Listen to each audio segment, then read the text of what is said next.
Hi friends, this is Fabia Fatma and welcome back to my YouTube channel Let's Start Economics and today we will discuss about the parts of economics।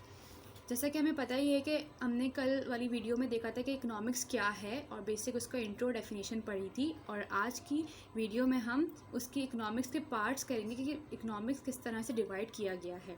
Economics हमारे पास two parts में divide है, to classification बोल सकते हैं, two types बोल सकते हैं या टू पार्ट्स कह सकते हैं कि जो इकोनॉमिक्स के हैं। फर्स्ट ऑफ ऑल क्या है, micro economics and second one is macro economics. Micro का मतलब क्या है, स्मॉल, एंड मैक्रो का मतलब क्या है, लार्ज। मीन्स माइक्रो का मतलब है हम माइक्रो इकोनॉमिक्स अगर इसके आगे लगा देंगे तो मतलब हो जाएगा हम स्मॉल स्केल के ऊपर इकोनॉमिक्स की डिस्कशन करेंगे। मीन्स स्मॉल स्केल पर इकोनॉमिक्स की डिस्कशन होगी और जहाँ पर हम मैक्रो का वर्ड आ जाएगा मीन्स लार्ज स्केल के ऊपर हम इकोनॉमिक्स को पढ़ेंगे, लार्ज स्केल के ऊपर इकोनॉमिक्स की डिस्कशन होगी। नाउ अब हम देखते हैं कि मैक्रो इकोनॉमिक्स है क्या चीज़। Microeconomics is defined as a branch of economics which studies individual units। Means जब हमें पता है कि माइक्रो का मतलब क्या है, स्मॉल, तो मतलब हम इस माइक्रो इकोनॉमिक्स को यानी इकोनॉमिक्स को हम स्मॉल स्केल पर डिस्कशन कर रहे हैं जिसमें इंडिविजुअल यूनिट्स की बात होगी। वेदर वो कोई भी इंडिविजुअल यूनिट होगा, चाहे वो एक बिजनेस फर्म की बात हो, चाहे वो एक हाउस होल्ड की बात हो या वो प्राइस की बात हो, वो होगी स्मॉल यूनिट पर, सिंगल यूनिट पर बात होगी।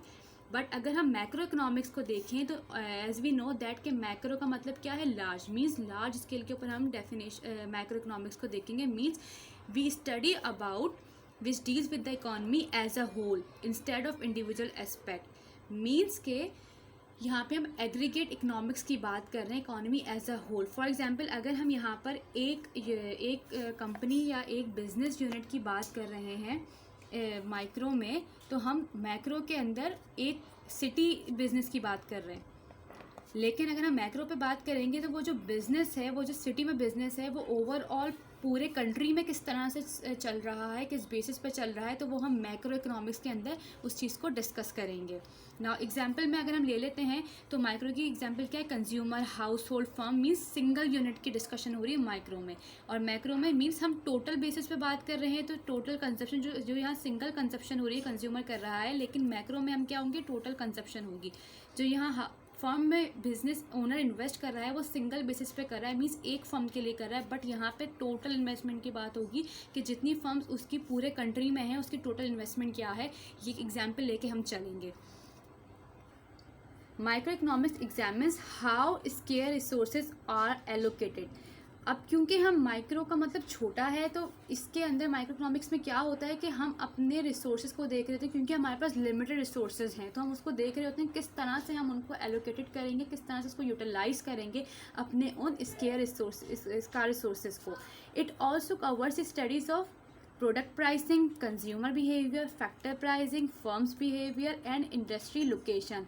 माइक्रो इकोनॉमिक्स हमारे पास ये सारे फैक्टर्स को कवर अप करता है। फॉर एग्जांपल प्रोडक्ट प्राइसेस का मतलब क्या हुआ, अब हम कोई फॉर एग्जांपल एक यहाँ पर हमारे पास एक फर्म है, फर्म ए। अब वो जो प्रोडक्ट बना रहा है वो सबसे पहले जितनी भी अपने रॉ मटेरियल्स या जितनी भी वो लगाएगा, अपने ऊपर इनपुट लगा रहा है, और जब उसका आउटपुट बनकर आएगा तो वो उस हिसाब से अपनी कॉस्ट को रखकर प्रोडक्ट को प्राइस देगा।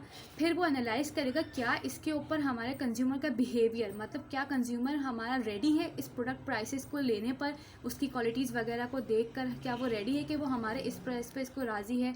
अब क्योंकि प्रोडक्ट प्राइसिंग ऐसे ही नहीं बन जाती, उसमें फैक्टर प्राइसिंग भी इंक्लूड होती है। Factors means factors of production, वो हम अगली वीडियो में डिस्कस करेंगे कि फैक्टर्स ऑफ प्रोडक्शन क्या हैं, जहाँ पे क्योंकि ए फर्म की जो भी कमोडिटी बन रही है, जो ए प्रोडक्ट हमारे पास आ रहा है, उसमें बहुत सारी चीज़ें इन्वॉल्व होती हैं जिसमें फैक्टर्स ऑफ प्रोडक्शन इन्वॉल्व होते हैं।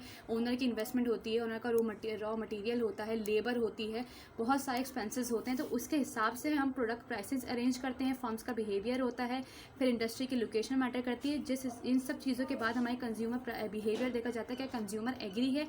तो ये सब चीज़ें हम पढ़ते हैं माइक्रो यानी छोटे स्मॉल स्केल पर माइक्रो इकोनॉमिक्स में पढ़ते हैं। अब हम पढ़ते हैं मैक्रो इकोनॉमिक्स किस चीज़ को स्टडी करता है, क्योंकि मैक्रो हमें पता है बड़े लेवल पे हम चीज़ों को डिस्कस करते हैं, सारी एग्रीगेट। मैक्रो बड़े लेवल को डिस्कस करता है, तो now we will see that how macro economics covers the subjects. It covers the studies of national income, general price level, employment level, level of saving and investment, balance of trade and balance of payment.